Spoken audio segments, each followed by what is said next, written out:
Welcome to the Encourage Network.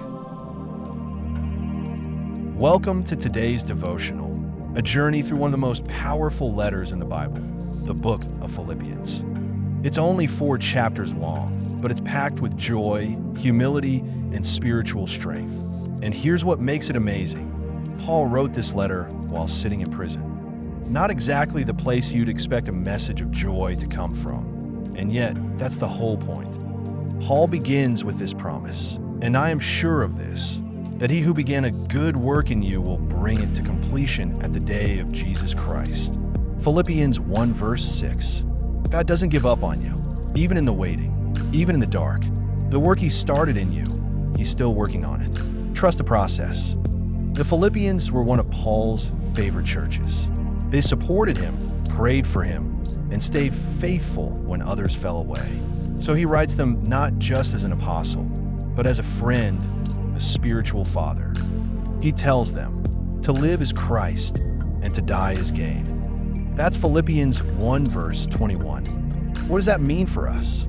It means life isn't about climbing ladders or chasing success. It's about Christ.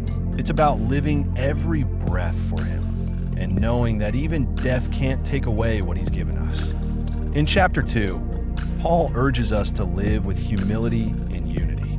And he points to the ultimate example, Jesus. Though he was in the form of God, he did not count equality with God a thing to be grasped, but emptied himself. Philippians 2 verses 6 to 7. Christ humbled himself for us. So what are we holding on to?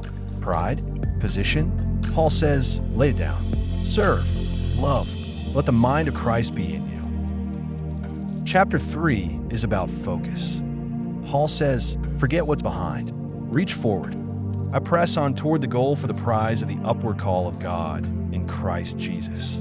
Philippians 3 verse 14. You've made mistakes. So did Paul. But the race isn't over. Keep running. Keep reaching. Heaven is calling. And in chapter 4, Paul gives us a secret, a weapon against anxiety. Do not be anxious about anything, but in everything by prayer and supplication with thanksgiving let your requests be made known to God. And the peace of God, which surpasses all understanding, will guard your hearts and your minds in Christ Jesus. Philippians 4 verses 6 to 7. God's peace is not based on circumstances. It's based on his presence. You might be in a storm, but you're not alone. And finally, the verse that's carried so many. I can do all things through him who strengthens me. Philippians 4 verse 13. Paul didn't mean he could leap buildings or escape jail.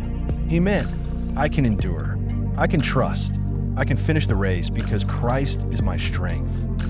Friend, Philippians is a love letter from prison. It reminds us that joy isn't about where you are, it's about who is with you. So today, no matter what you're facing, press on. Rejoice in the Lord, lean on his strength, and remember, the one who began a good work in you will finish it.